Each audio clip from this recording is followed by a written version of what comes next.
Please, can you tell us how's your experience and how's your journey in lockup? My journey has been nothing short of extraordinary. Considering this is my first year in the television industry, in the OTT space, in the reality show space, I think I am truly blessed कि मुझे एकता ने ये मौका दिया, Endemol और Old Balaji ने ये मौका दिया. It's very special. My very first reality show. It's always going to stay with me. और शो के विनर मुनावर के बारे में आपका क्या कहना है? मुनव्वर एक स्पेशल इंसान है. ये शो उसी के नसीब में लिखा था और मैं चाहती थी कि ये शो वही जीते, और जब वो शो जीता तो मुझे लगा कि मैं भी जीत गई. तो शो में एक मोमेंट था जिसमें निशा जी ने आपका काफ़ी साथ दिया था और कर्णवीर को डांटा गया था उस चीज़ के लिए, तो उसके बारे में आपका क्या कहना है? जब भी कोई LGBTQ रिलेटेड टॉपिक शो में आया था, मैंने यही चाहा था कि उस टॉपिक को मैं एक सेंसिटिविटी से, एक डिग्निटी से, एक रेस से सॉल्व करूं, ना कि झगड़ा करके और मुद्दा बना के. लेकिन मुझे ऐसे लगा कि मेरे से ज़्यादा बाकी के जो कैदी थे वो उसका फ़ायदा उठा रहे थे और फुटेज के लिए, दिखने के लिए वो उसका मुद्दा बनाते थे. मेरी कोशिश वो नहीं थी. मैं चाहती थी कि ये जो टॉपिक है उसको सेंसिटिवली हैंडल किया जाए. तो जब निशा ने भी वो टॉपिक पे बात की थी तो मुझे लगा कि तब वो ज़रूरी नहीं था.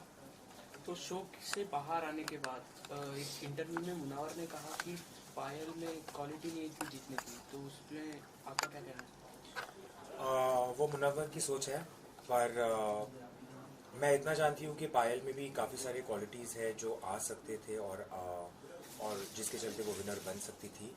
लेकिन मैं नहीं चाहती थी कि पायल शो जीते, बिकॉज इस शो का विनर एक इंस्पिरेशन होना चाहिए. इस शो का जो विनर है वो एक एग्जाम्पल सेट करना चाहिए.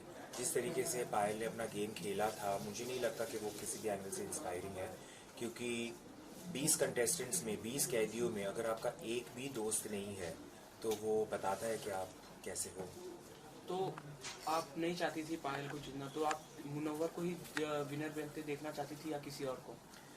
मेरे जो दोस्त बने थे शो में, मुनव्वर, पूनम, अंजलि, मैं इनमें से कोई भी अगर शो जीता तो बहुत खुश होती.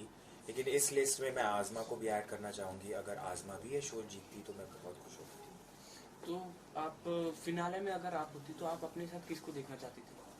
फिनाले में अगर मैं होती तो डेफिनेटली अगर मैं मुनव्वर के सामने जीतती तो ये बहुत मज़ा आता है.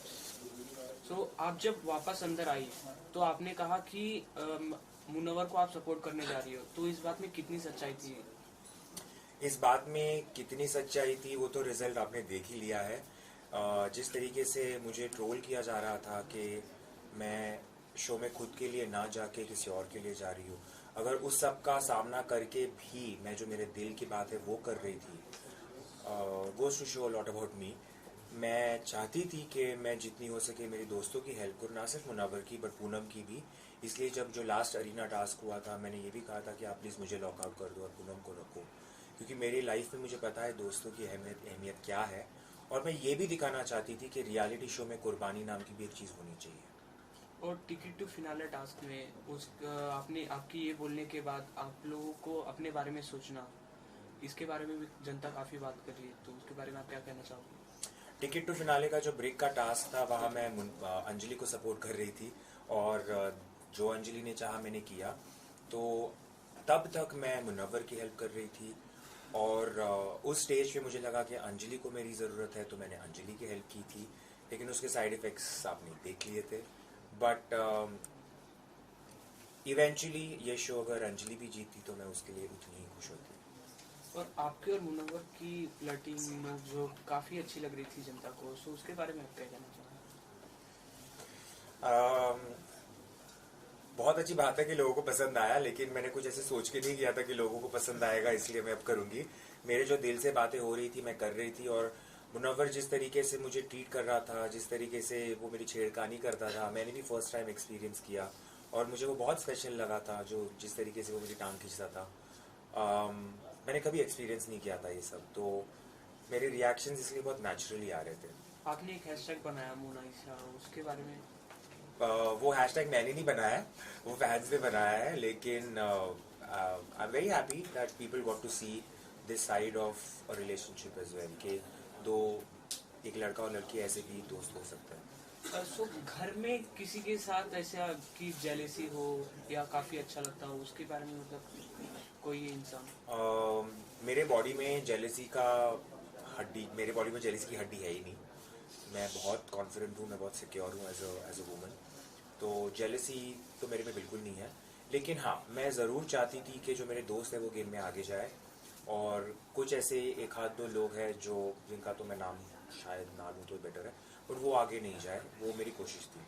सो शो के बाद आप किसको नहीं मिलना चाहोगे, किसको आप पसंद नहीं करते हो, कोई एक नाम? आपको पता है वो नाम क्या है, मैं उस इंसान को इम्पोर्टेंस भी नहीं देना चाहती हूँ, बट बाकी जो मेरे दोस्त हैं उनसे मैं टच में हूँ, रहूँगी। मुझे आज़मा को मिलना है, आज़मा की लाइफ देखनी है, मुझे अंजलि की लाइफ दिल्ली में, उसने दिल्ली में अपनी लाइफ इतनी मुझे बताई है कि मुझे एटलीस्ट एक हफ्ते के लिए अंजलि के साथ उसकी लाइफ जीनी है। और सबसे ज़्यादा किससे मिलना है? अभी मुनव्वर मेरे बाजू में ही रहता है, तो उससे तो ऑब्वियसली मिलना सबसे ज़्यादा होगा। मुझे उसके साथ फ्रेंडशिप आगे ले जानी है, वो बहुत अच्छा इंसान है, बहुत इंस्पायरिंग है, तो डेफिनेटली मुनव्वर एंड अंजलि।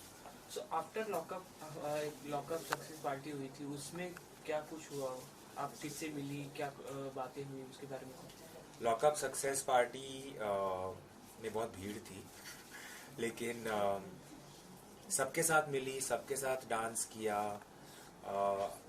अंजलि के साथ ज़्यादा टाइम नहीं स्पेंड कर पाई, मुनव्वर के साथ ज़्यादा टाइम नहीं स्पेंड कर पाई क्योंकि बहुत भीड़ थी। लेकिन जैसे मैंने कहा है, फॉर मी आज़मा इज़ द स्पेशल वन। और मेन सबसे शो के जेलर और वार्डन के बारे में क्या कहना है? जेलर और वार्डन मेरी लाइफ में बहुत स्पेशल है, स्पेशल रहेंगे। मुझे याद है जब करण फर्स्ट टाइम आए थे, उसके बाद भी उन्होंने जिस तरीके से मुझे सपोर्ट किया, जिस तरीके से मुझे गाइडेंस देते थे, ही इज़ रियली इंस्पिरेशनल। और तब मुझे लगा कि ऐसे इंसान को अगर कोई पसंद है तो वो कैसी होगी। तो जब मैं तेजस्वी से मिली तो मुझे लगा कि completely understand why these two people are together. They are very special. So after lockup क्या क्या चेंजेस देखने को मिलेगा हमें आप में? सबसे बड़ा चेंज तो ये दिखेगा कि मैं एक ऐसी इंडस्ट्री में घुस रही हूँ जो नहीं है मेरे लिए। तो जिस तरीके से वेदर वो टीवी स्पेस हो, रियलिटी शो स्पेस हो या मूवीज़ हो, मेरे लिए नई जगह है, तो मुझे देखना है कि ये कैसे रहेगा मेरे लिए। सो अगर आपको कोई कुछ बोलता है तो आप उसको फेस कैसे करती हो? इन रियल लाइफ मैं ऐसे इंसान को मेरे लाइफ में आने ही नहीं देती हूँ, क्योंकि मुझे लगता है कि ऐसे बहुत इंसान होते हैं जो नेगेटिविटी लेके आते हैं, और मेरे लाइफ में ऐसे इंसानों के लिए जगह भी नहीं है। और इसके अलावा हम आपको किसी शो में देखेंगे या आप जाना चाहती हो? मैं सब करना चाहती हूँ। मैं जितनी भी ऑप्शंस अपॉर्चुनिटीज़ आएगी मैं सब में ट्राई करूँगी, क्योंकि मुझे चाहिए कि मेरी रिप्रेजेंटेशन हर जगह पे हो, वो बहुत ज़रूरी है। एट द एंड आप फैंस को, ऑडियंस को क्या बोलना चाहोगे? मैं फैंस को, स्पेशली जो लॉकअप के बाद मेरे फैंस बने हैं, उनसे ये कहना चाहूँगी कि थैंक यू। आपने जो भर भर के मुझे वोट किया है, उसके चलते मैं शो नहीं जीती, लेकिन मैं लाइफ में जो सब जीतने वाली हूँ वो आपकी वजह से है। Thank you. Thank you.